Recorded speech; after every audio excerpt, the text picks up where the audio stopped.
Hi, everyone. Welcome back to a new episode of Emerging Brands Podcast with Kelly Bennett.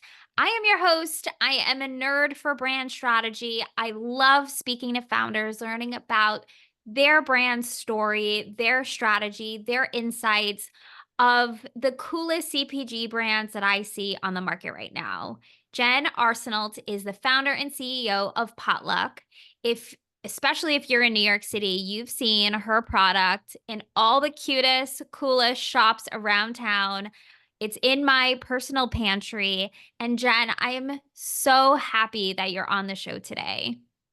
I'm so honored. Thank you for having me. You're so welcome. So, jumping right into it, I would love to know more of your background, your story. One, like your aesthetics are so on point, and even like the background right now of us recording, like everything is just so good, and I genuinely appreciate it.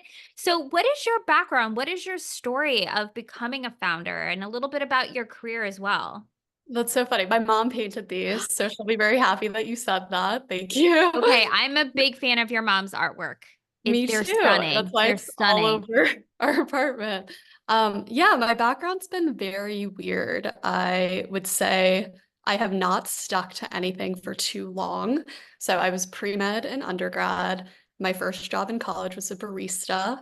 And then I graduated, realized I did not want to go to medical school, had the idea for a retail startup with no startup experience. And so I felt like it was too risky to just jump into that without any prior knowledge. So I took an internship at Glossier in retail planning, and used, strangely, the entire team had also been pre-med. And so I think they felt pity on me and had taken me on. And I submitted lab reports as my Excel experience, which is absurd. And I'm so I obsessed. joined Okay, keep going. This is great.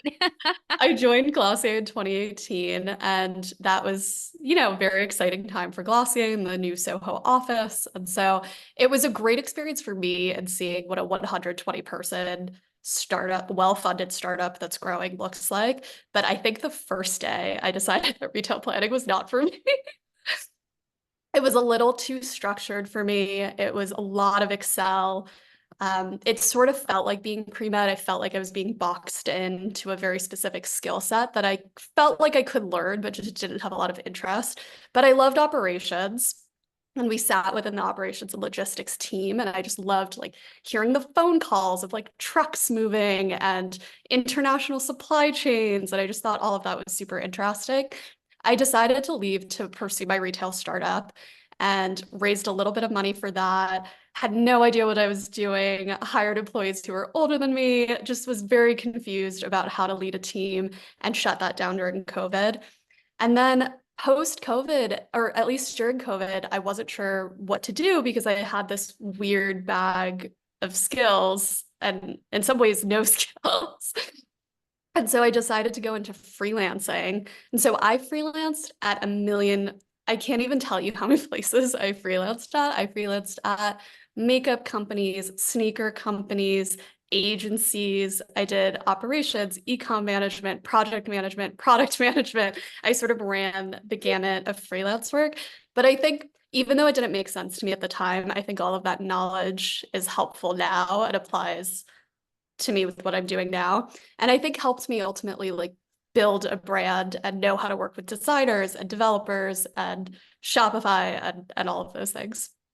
What an interesting background from pre-med, Glossier to freelance, working in multiple different consumer verticals to then becoming a founder of a CPG food brand. So, how did how did the Potluck brand and sauces, like, how did that happen?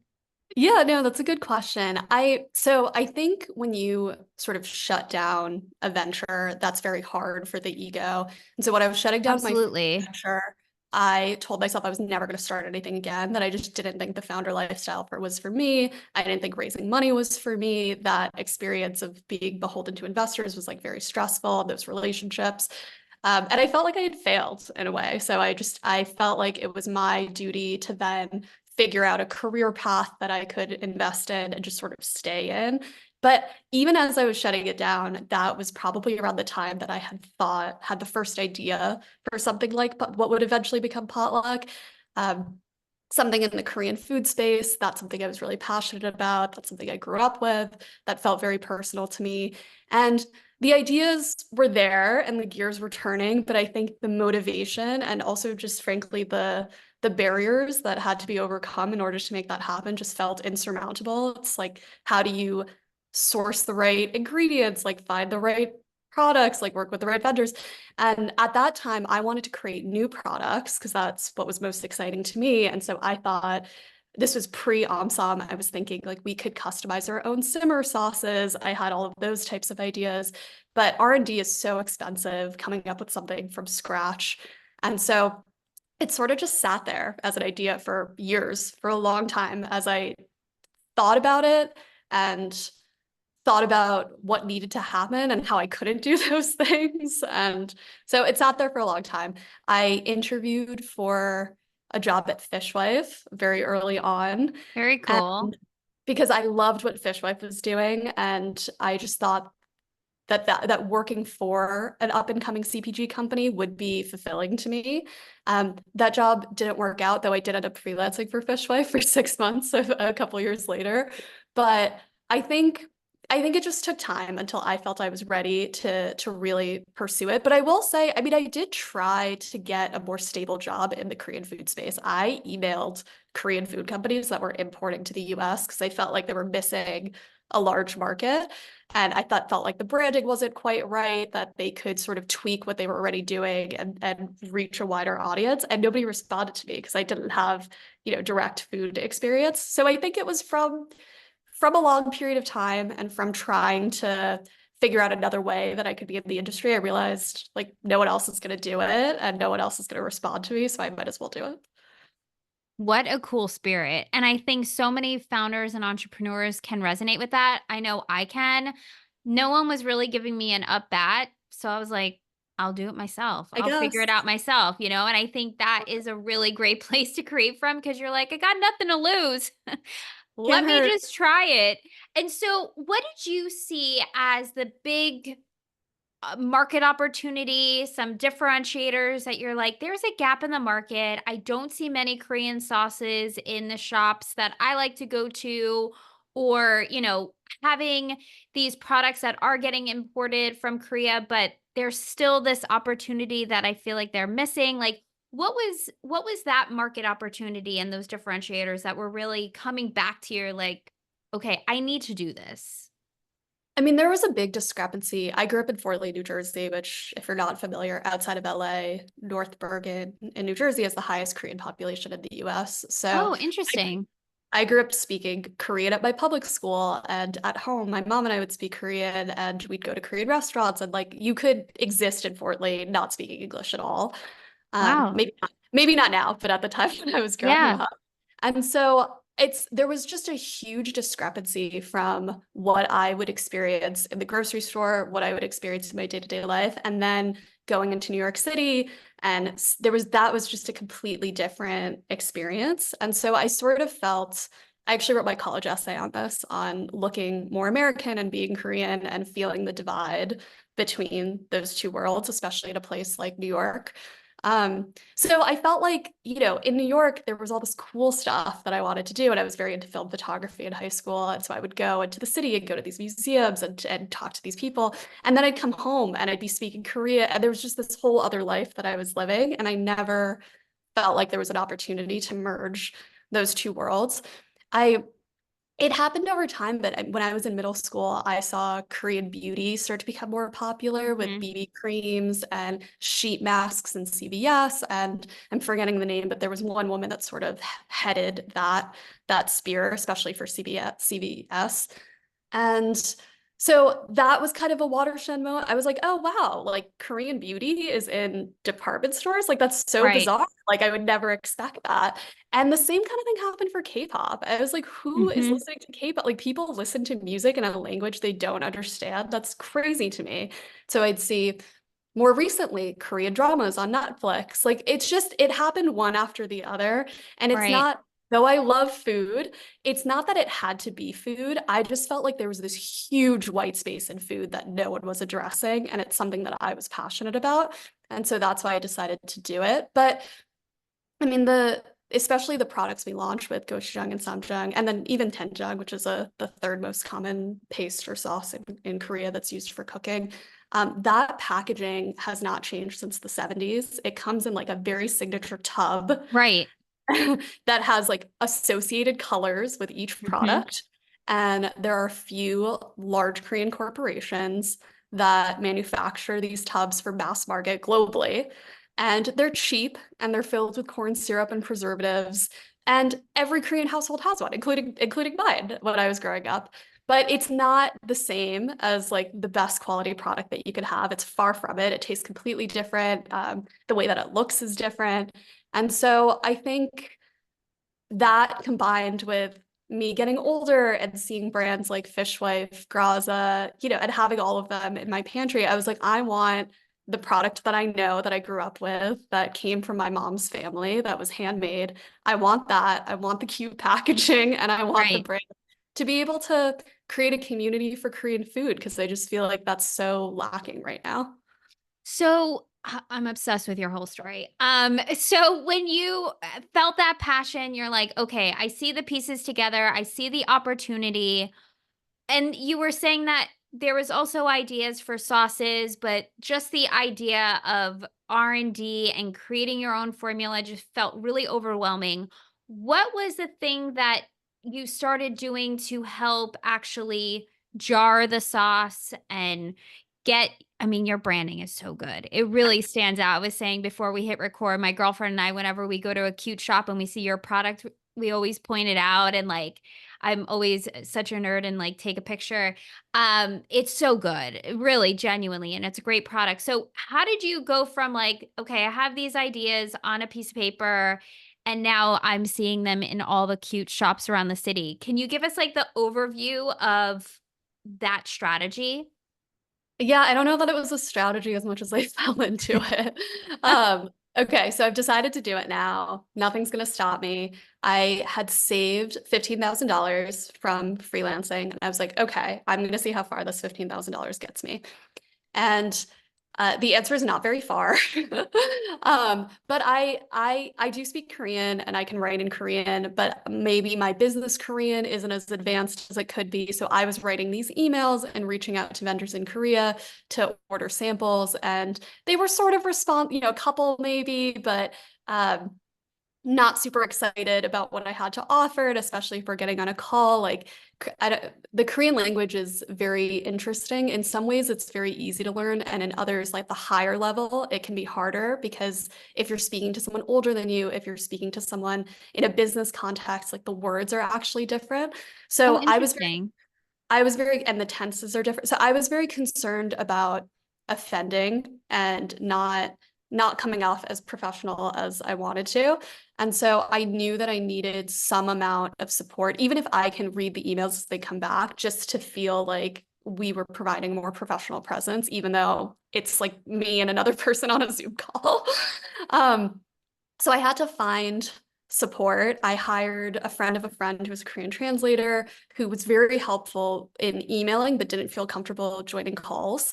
And so that relationship didn't work out. And then I ended up finding who I still work with today, Heather, who I just posted about on Instagram yesterday, on Upwork. And she happened to be from Brooklyn and she was very interested in food. And so she sort of join the team, if you will, at close to minimum wage, to help me find a vendor.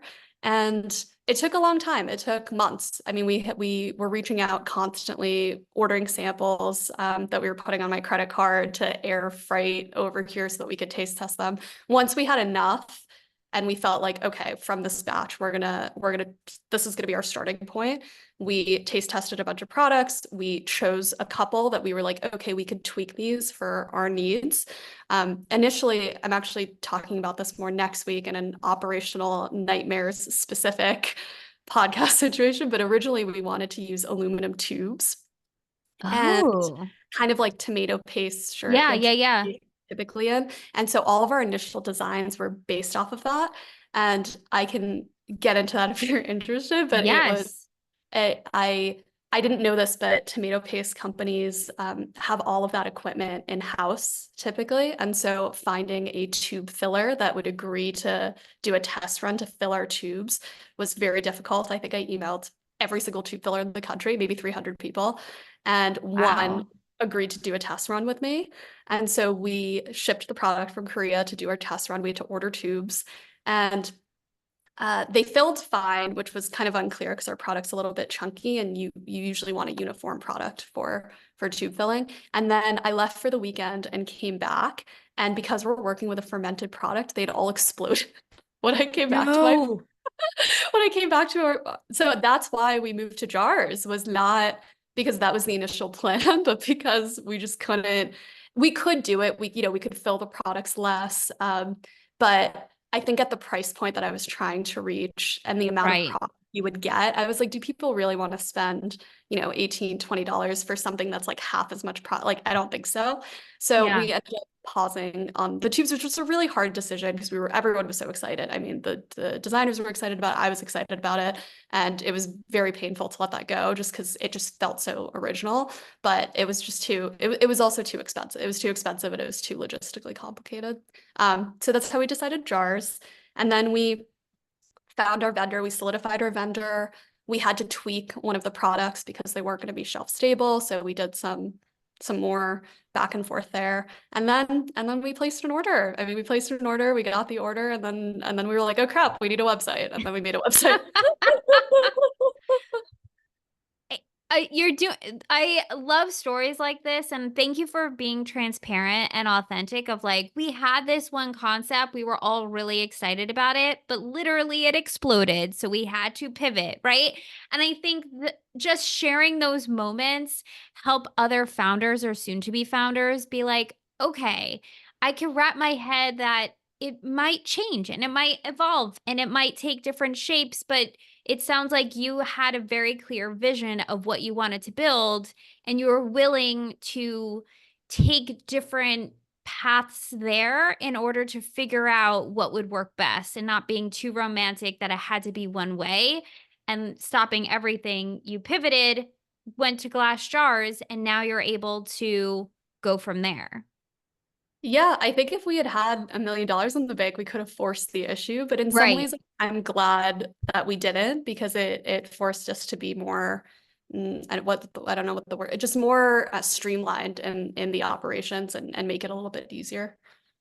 Is your mom's artwork what's on the packaging or something Yeah, similar? Okay, because even like the yeah. design These are behind you trees. Yeah, kind of gives me it's like a similar aesthetic though of like yeah, the vibe and energy. I love yeah, it.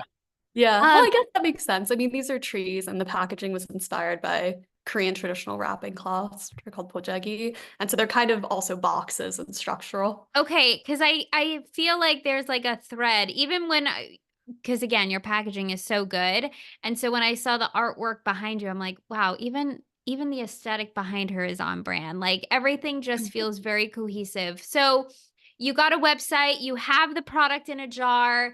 What was your strategy as far as going into retail? Absolutely none. I was out Okay. of money when we placed the order. I don't know what I thought. I mean, this is just like this is what happens when you don't have a concrete plan in advance and you're just kind of taking steps forward, um, one step at a time. So I didn't really have a plan. The creative agency was like a miracle that they decided to work with us. And then it was kind of another miracle that we were able to get the product to a place where it actually worked. Because even the entire time we were doing the R&D and the back and forth, I'm like 50-50, this is gonna work out. So we have the order that showed up at our warehouse in Brooklyn, and now I'm paying for storage for this inventory, and I'm thinking what was my plan? So now we're moving forward with the website design, which is going to take another 6 weeks maybe. I have zero marketing budget and still to this day have no marketing budget. And so I just sort of panic. I'm thinking like what I don't have a plan. So I'm like I think we just have to start selling it. And so before D2C, that only leaves stores. So we launched with pre-orders on Faire, and Stella's Fine Market was our first order, which came, I was shocked. It could have been 12 hours after I uploaded the products. I didn't tell a soul. I'm thinking like, oh, if somebody buys these, like cool, even before Yeah. we launch. But if not, it's fine. Like, we're gonna have to figure out a marketing strategy. And Stella's placed an order. It could have been 12 hours after I uploaded the products, and I woke up the next day and I was like, that's crazy. Like somebody placed an order, and we didn't even have images at that time. We had renderings that we had uploaded to Fair. Amazing. And it didn't even the renderings, maybe looked 90% like the product, but the cap was a different color, and it's not an image, it's like a Yeah. digital. So I was floored by that. And yeah, we did a lot more pre-orders than I expected, and we just started shipping those out. And we're like, all right, this is before launch. We're just gonna start sending to these stores. At least there's some money coming in. Yeah. And and then we launched the website, and yeah, it's been in some ways the stores. I'm so grateful to the stores because they've been keeping the business afloat while we try to save money to figure out a marketing strategy. But I mean, I don't have it figured out. I have no idea I did not have a plan, and I'd say I'm still in the process of figuring it out right now. And again, thank you for being transparent and authentic. But it sounds like, though, starting with more of the specialty grocery, the cool brands that are posting about what's hot in CPG. I mean, Stella's is one of my favorite. If anyone's ever in Beacon, New York, like it's such a great store. And I'm not shocked that she was the first to order because that store just has a lot of great up and coming brands. But it sounds like, though, doing that route of getting it into store and getting it in front of people and getting awareness is a really great strategy. And now you're able to see what's working, what's not working, getting feedback from customers, getting feedback from retailers to then create more of a streamlined marketing plan. You actually have data now to go off of, which is great. Totally. Great. I love that. I would love to know, what is the vision that you have for Potluck as you are in retailers, growing your retail arm, working on, coming up with more of a D2C strategy. What do you see as the vision for the brand? I mean, I want to own Korean food as a community. I want to be the trusted place, similar to I feel like how Glossier was in 2018 when I joined, where it's it's products that you're sort of familiar with, but it feels different, and you can sort of trust a brand to release new products that are similar to that. I mean, I want to be that for Korean food. So, I mean, we have other products in the pipeline that we're working on launching. I've become a lot more woo-woo in the last year, and so I'm sort of like protective over the long-term vision because I don't want to share too much, and have that energy like be attacked in some way. And so I'm like holding on to the big vision. But I think, in sort of a similar way that we've seen other CPG Mhm. products that start in independent retail and then eventually move into a Whole Foods, a Target, and move into larger retail that way. I'd like to follow that path. I want to do more. We're doing a little bit of food service for restaurants. Great. I think that's a great market for us, especially as a bootstrapped brand, because it allows us to make a little bit more money on the side, and then have our products in stores and our products online that people can buy be more customer facing. I think partnering with restaurants and chefs and tastemakers in sort of the back end that way, that is going to be very big for us, and might not apply to all brands, but for brands that are able to do that is one way to make money, especially in this kind of weird financial climate. Right. And again, one of my favorite strategies of going to specialty retailers, food service, tastemakers, events, and then D2C also, like just hitting it from a few different perspectives, giving it that well-roundedness of a brand and that community that seems to be really important to you, even through your sales strategy. It's creating community, which is great. For sure. Love a moment. Love a community moment for a Love brand. community. It's such an Love overused community. word, But but it's it's true. cool. It's Yeah. true. What advice would you share with a founder or soon to be founder who wants to get into CPG and wants to maybe start a food brand, a beverage brand, or another consumer brand. You've worked in many different verticals. What's a piece of advice you would share with them in those early days? It's just so expensive. I mean, I feel like CPG is not tech. So when I Right. was thinking about starting Potluck, I was like, oh, I'll just raise some money and then I'll pursue it. And when I went out to investors in CPG, I was basically laughed at. They're like, what are you talking about? You can't raise money before maybe if you're well connected, but if you're just a cold email, like you can't raise $1 million before you've launched and before you have data. So it's a very different industry, I think, than other industries I've worked in the past. I think I mean the whole thing is like inventory, it is like the cost that you're holding and how much you're spending versus how much you're bringing in. In some ways it's a very simple business, and others it's like very hard. I think the most important thing is getting your margin right from the beginning. I've freelanced at companies where the margin was not right from the beginning, and there's always this idea that at scale it'll become right, and I just don't think that's true, because as you grow you have more expenses, and so it Right. just needs to be right from the beginning. The other thing I'd say is that I wouldn't let what other people do or bigger brand, what other people are doing affect like how you're moving forward. So I felt a lot of pressure to, at this current stage, like raise a lot of money and just push really fast into bigger retail. I work other jobs. Like I feel like people don't talk about that. It's so common for founders to be working on the side as they're building what they want to build. And no one really talks about it because I think there's this like shame or this like I don't know, that it doesn't feel like you're all in Mhm. your company. But I feel like it's like the most, like I'm working a lot. Like I'm working a lot to make this happen, and I wouldn't be doing it, and I wouldn't be working on the weekends or at nights if I didn't want to. So Right. I think you have to do what works for you. I think, again, I feel like this whole theme of our conversation is just being really transparent and authentic of what it really does take to make it happen. But the fact that you are working freelance and you're working with other brands, or however your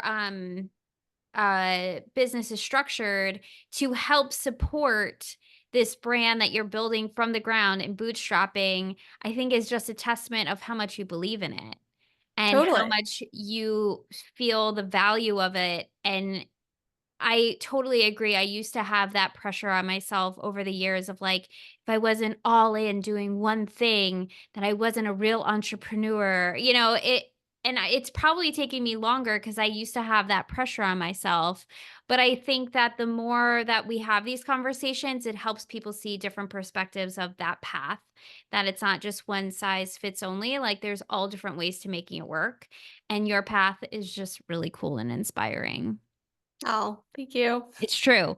So, most important question before I let you go, where can we shop Potluck? Yeah, let's see, we launched in March. We're in 60 stores right now. Amazing. You go to our website and you click the Find Us button, you can find all of those stores. Or you can shop online at potluckmarket.com. Awesome. Congratulations. You've done an incredible job. And what a journey, even since March. I thought you've been around longer. So, seriously, big congrats. You're doing amazing. The product is really delicious.